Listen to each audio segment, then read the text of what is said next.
Buenas noches. Preguntas y respuestas como caminos frente a una lata. El SUB recibe del teniente coronel insurgente Moisés una lata de conocido refresco de cola, a la que se le ha quitado la marca. El SUB coloca la lata frente suyo y explica: esta es una lata de conocido refresco de cola, a la que se le ha borrado lo que la identifica publicitariamente. A principios de este año, en el primer encuentro de los pueblos zapatistas con los pueblos del mundo, en Oventic, Chiapas, uno de los asistentes intervino y puso sobre la mesa, con gesto teatral, una serie de envases de dicha marca e increpó a los zapatistas el que esos productos se vendieran en los caracoles, diciendo que eso era ser inconsecuentes. Los que venían de afuera lo aplaudieron a rabiar. Los compañeros guardaron silencio. Después de todo, habían invitado a la gente a hablar, así fuera para decir tarugadas. Quienes aplaudieron no le preguntaron al espontáneo juez, jurado y verdugo qué marca de calzado y ropa estaba usando, ni dónde o cómo había conseguido el moderno y caro vehículo de su propiedad en el que llegó para enjuiciar y condenar en bases mediante el proceso de lucha zapatista. Le aplaudieron y él tuvo sus segundos de gloria, que alargó luego en las sobremesas coletas de sus cuates y clientes. El silencio de nuestras jefas y jefes fue un gesto de cortesía. No significó ni significa estar de acuerdo con lo que dijo esa persona. Ahora yo voy a decir en palabras lo que dijo el silencio de mis compañeras y compañeros dirigentes, autoridades autónomas y coordinadores de los distintos esfuerzos que se levantan en territorio zapatista. Frente a esta lata de refresco se pueden tomar varias posiciones. Una es la que sostiene el juez que nos visitó en aquella ocasión y que tanto entusiasmo y adhesiones despierta en una franja de la sociedad y de quienes se acercan a las comunidades. Es la posición del consumo anticapitalista. Consiste en atacar al capitalismo en el consumo, es decir, no consumir determinados productos. Una posición valedera, respetable y sobre todo saludable.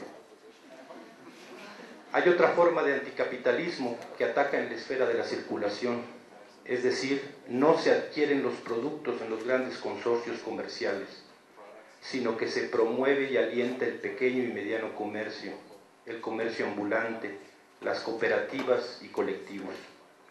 Una posición también valedera, consecuente, respetable y que además no solo ataca al gran capital, sino que beneficia a un sector de los desfavorecidos. Por su parte, la zapatista o el zapatista toma esta lata de refresco y le empieza a hacer preguntas. Yo sé que de por sí los zapatistas tenemos fama de esquizofrénicos. Por ejemplo, cuando hablamos individualmente no usamos el yo, mi, me, conmigo, sino que usamos la primera persona del plural, nosotros.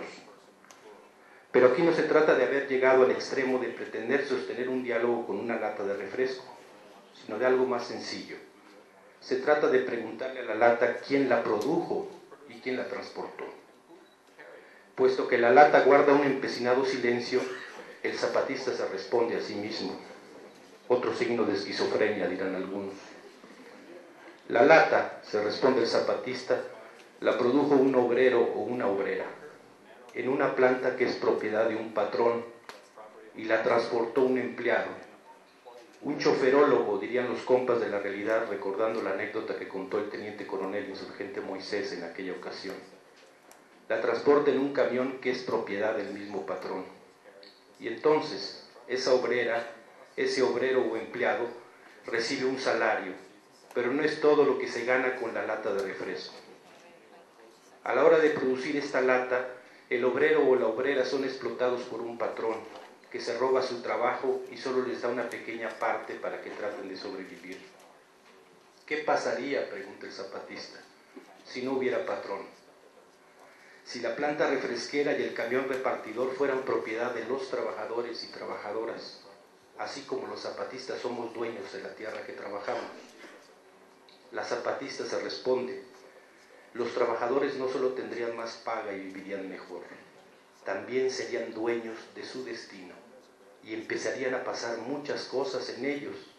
La problema sería muy grande, pero sería otro problema, una más mejor, más democrática, más libre, más justa.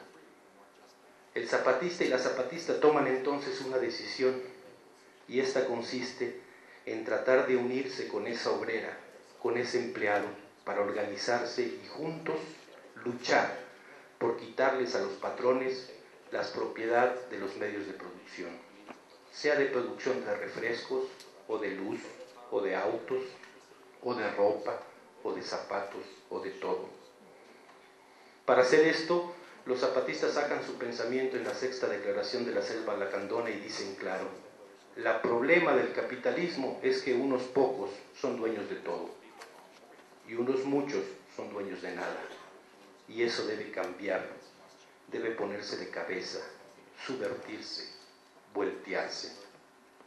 O sea que los zapatistas deciden ser anticapitalistas, atacando la propiedad de los medios de producción. Esa persona que juzgó y condenó, quienes le aplaudieron, y algunas y algunos de quienes nos miran, escuchan y leen, piensan que nuestro anticapitalismo no es consecuente, que el suyo es mejor y sobre todo más visible, más inmediato y sobre todo más presumible a la hora de hablar de ser consecuentes. Nosotros solo decimos que el nuestro es un anticapitalismo más modesto, es el que apunta al corazón mismo del sistema. Podrán cambiarse los hábitos de consumo de una sociedad o las formas y medios para circular las mercancías, pero si no cambia la propiedad de los medios para producir, si no desaparece la explotación del trabajo, el capitalismo seguirá vivo y actuante. Pero aún así no basta.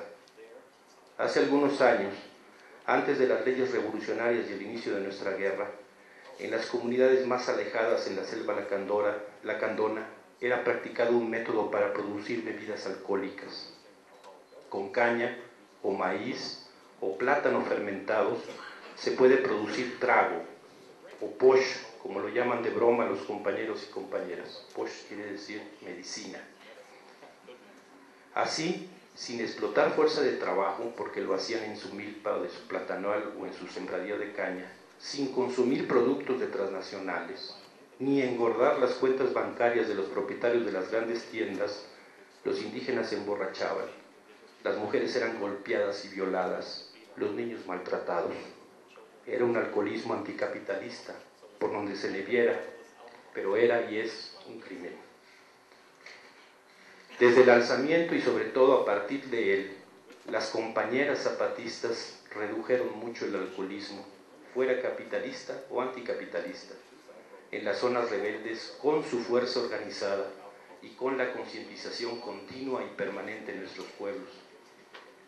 Aunque la base material del capitalismo es la propiedad privada de los medios de producción, circulación y consumo, tiene ya una lógica que invade todos los rincones de la sociedad y debe ser combatido en todos los rincones.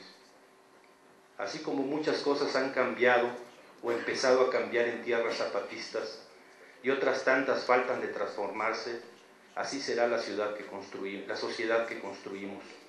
Todos los esfuerzos actuales de anticapitalismo son respetables y tienen su importancia, así como lo son y tienen todas las luchas grandes o pequeñas que se hacen y harán para hacer del nuestro un país donde ya no sea un dolor o una vergüenza ser indígena, niño o niña, mujer o joven, anciano o anciana, diferente en la sexualidad, o ser cualquiera de todas las diferencias que hay y habrá en la humanidad.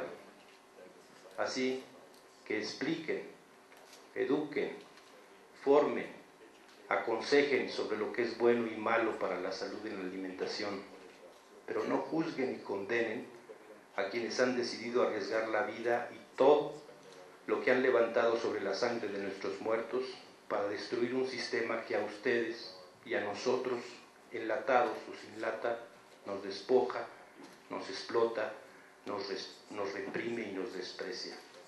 Libertad y justicia para Tenco, libertad y justicia para Oaxaca. Muchas gracias.